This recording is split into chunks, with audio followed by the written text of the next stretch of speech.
As the grand doors of the Tanis Imperial Palace swung open, a symphony of bizarre alien music flooded the formal reception hall, where diplomats and nobles stood in stiff, ceremonial attire. Zara, still grappling with the surreal reality of being an accidental Earth ambassador, watched in horror as the Flubzornian delegation descended from their ship, which was less of a dignified vessel and more of a neon-lit disco on thrusters. Uncle Zorg, leading the delegation, boomed in Galactic Common with a translator that oddly exaggerated his already loud voice. Greetings, esteemed sticks in the mud of Tanis. Prepare your sensory organs for the spectacle of Flubzornian hospitality. Behind him, a train of relatives, each more eccentrically dressed than the last, began a conga line down the ramp. As the staid Tunisian court looked on in stunned silence, Zara's whispered plea to no one in particular floated despairingly over the scene. Please tell me this is just a bizarre dream. Zara stood rigidly on the grand balcony of the Tanis Imperial Palace, her fingers nervously twirling a strand of her hair. Below, the ornate gardens were being invaded, not by an enemy army, but by something far more terrifying to Zara's sensibilities, the Flubzornian delegation. Their ship, a riotous display of flashing neon lights and blaring alien pop music, touched down amidst the carefully manicured hedges. Zara's mouth hung open slightly as a door hissed and lowered to the ground, doubling as a ramp. From it streamed a procession so colorful and noisy it could have been mistaken for a carnival parade back on Earth. Emperor Kale, standing beside her in his regal, if somewhat stiff, attire, leaned over and whispered, "You never quite get used to their exuberance, do you?" Zara shook her head, her voice a whisper. "It's like being attacked by a rainbow." One particularly loud figure detached from the group, his enormous frame covered in shimmering garments that clashed in both color and pattern. This, Zara knew, was Uncle Zorg, the Flubzornian patriarch, who approached with his arms wide, a booming laugh escaping his lips. "Ah, dear Zara! Still as somber as a cloud on a sunny day, I see."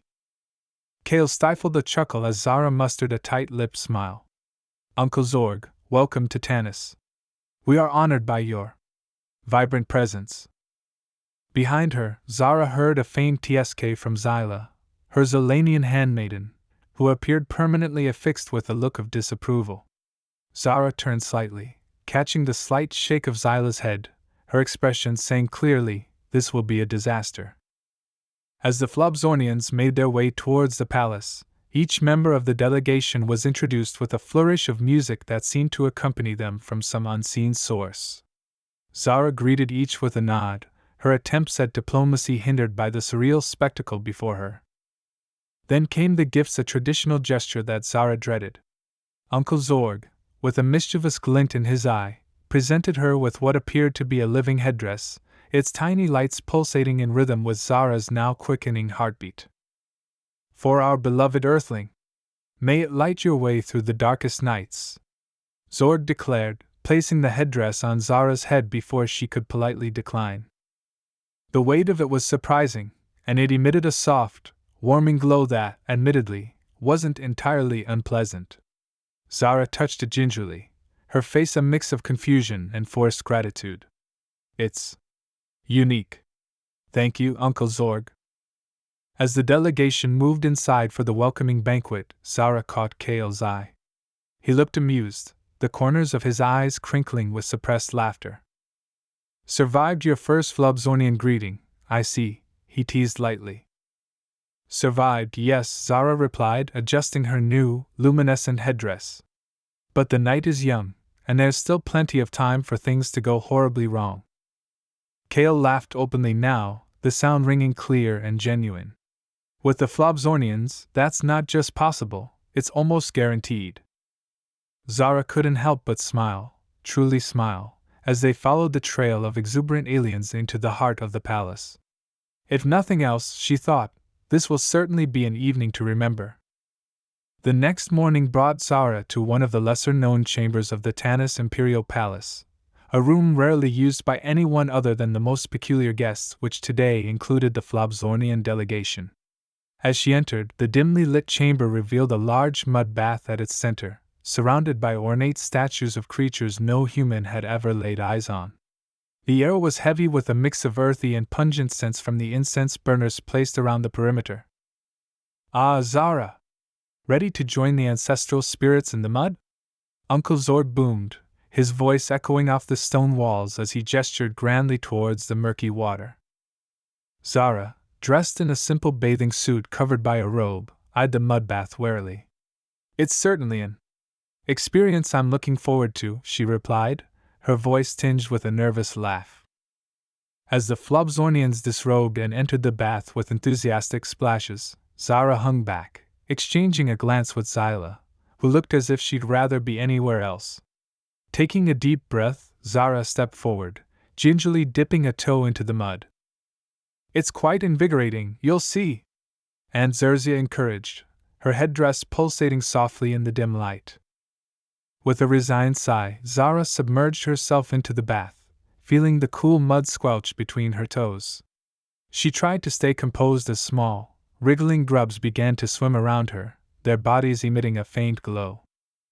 "Just think of them as tiny masseuses," Zara muttered to herself, trying to ignore the sensation of the grubs exploring her arms. Uncle Zorg laughed heartily. "Embrace it, Zara. Let the mud cleanse you, body and soul." Trying to embrace the moment, Zara scooped up a handful of mud, letting it slip through her fingers. "I suppose there's a first time for everything," she said, attempting to smile. Just then, a particularly adventurous grub climbed onto her shoulder, causing her to jerk reflexively. The movement sent a wave of mud splashing towards Aunt Zerzia, whose regal composure broke as mud splattered her face, momentarily obscuring her glowing headdress. The chamber fell silent, all eyes on Zara and the mud-drenched Flobzornian matriarch. Zara's heart raced. Had she just sparked an intergalactic incident? But then, to Zara's immense relief, Aunt Zerzia burst into laughter, wiping the mud from her face. "Oh, my dear! That was most refreshing!" she exclaimed, the tension in the room dissipating like mist. Emboldened by the unexpected approval, the others joined in, laughing and splashing, turning the ritual into a playful mud fight.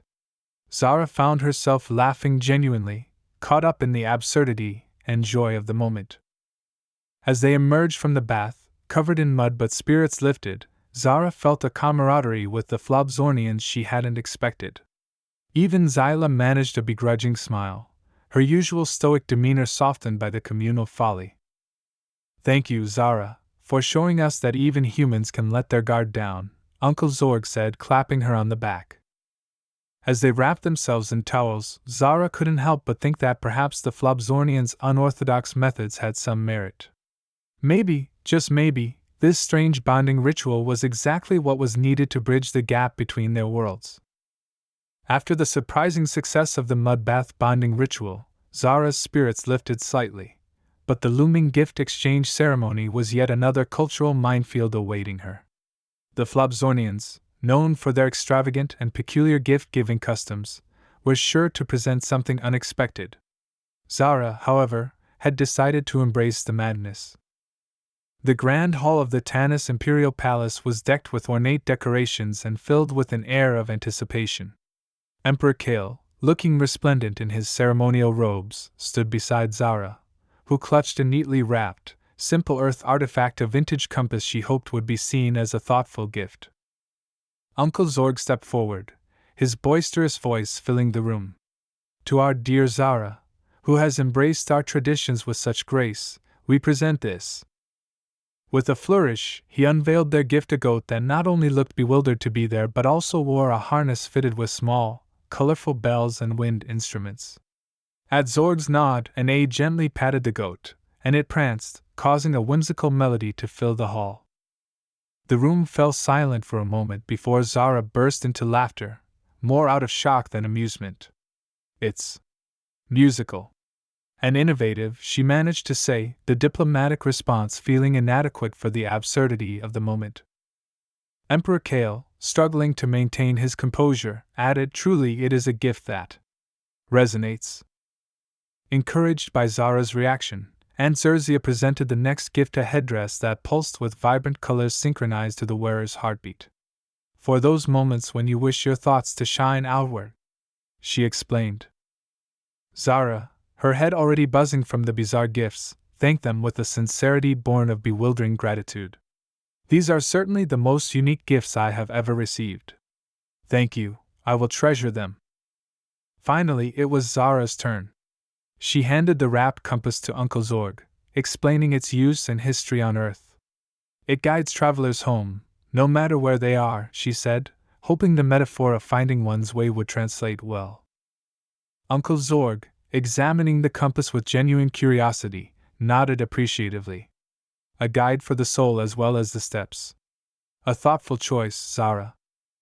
The ceremony concluded with a few more laughs and an assortment of even stranger gifts, including a set of singing crystals from another delegation and a miniature model of the Flubzornian ship that somehow included a live bio-engineered garden within. As the guests mingled afterward, Zara found herself discussing the gifts with Emperor Kale. I think they like the compass, she said, a note of relief in her voice. They did, Kale confirmed, his smile warm. You've handled today remarkably well. It seems you have a knack for turning potential disasters into victories. Zara chuckled, watching the goat instrument ensemble being led away by a bemused handler. Maybe I'm starting to appreciate the unpredictability of it all. It keeps things interesting, at least. Kale laughed, clinking his glass gently against hers. To unpredictability, then, and the new paths it may lead us down. The grand ballroom of the Tanis Imperial Palace had been transformed into a dazzling spectacle of lights and exotic decorations for the Flobzornian feast, marking the climax of their visit. Zara, feeling somewhat adrift amidst the swirling colors and the mingling aromas of dishes that were as alien to her as the guests themselves, stood at the edge of the room. Emperor Kale, ever the gracious host, was deep in animated conversation with Uncle Zorg, both occasionally glancing her way with amused smirks. Zara, you look like you're planning your escape route, Zyla commented, sidling up beside her with a tray of appetizers that looked suspiciously alive. Can you blame me? Zara whispered back, eyeing the tray warily. After the goat and the pulsating headdress, I'm not sure I'm ready for what comes next. Before Zyla could reply, a loud fanfare silenced the room, and Uncle Zorg took to the center of the ballroom floor. My dear friends of Tanis and distinguished guests from afar, it is time for the grand Flobzornian mating dance, a tradition that celebrates the bonds of galaxy-wide friendship. Zara's eyes widened in horror as Zorg beckoned her over. Come, Zara! You shall lead the dance with me. Pushed gently forward by Kale, who was now openly chuckling, Zara approached the dance floor with feigned bravado. Only if you promise no more surprises, Uncle Zorg, she called out, trying to keep the mood light. Ah, but life is full of surprises, Zorg boomed, taking her hand and leading her into the dance. What followed was a series of steps that resembled a cross between a tango and a wild polka. Zara stumbled and twirled, desperately trying to follow Zorg's enthusiastic and confusing instructions. The crowd clapped and cheered, some joining in, turning the dance into a chaotic but joyful melee. As the music sped up, Zara found herself laughing despite the absurdity, caught up in the infectious merriment. Her earlier reservations melted away, replaced by an exhilarating sense of freedom. She moved with a spontaneity she hadn't known she possessed, her dance steps becoming less clumsy and more spirited. See, you are a natural! Zorg exclaimed, spinning her around one final time as the music crescendoed to a stop. Breathless and dizzy, Zara bowed slightly to the applause, her cheeks flushed with genuine enjoyment. Thank you, Uncle Zorg, for a most enlightening experience. As the guests dispersed back to the feast, Kale joined her, his expression one of delight. I must admit, Zara, I've never seen a diplomatic event quite so lively.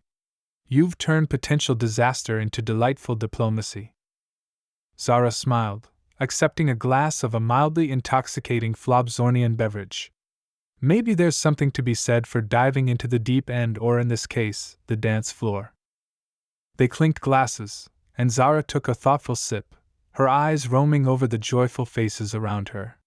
Who knew that a dance could do so much to bridge worlds? The morning after the dance was filled with a deceptive calm that belied the impending chaos. Zara sat in the sunlit conference room, still feeling the echoes of last night's laughter in her bones. She clutched a small stack of notes, for the day's diplomatic talks, her first serious foray into the intricate dance of high-stakes diplomacy. As delegates filed in, the air buzzed with the undercurrents of political maneuvering.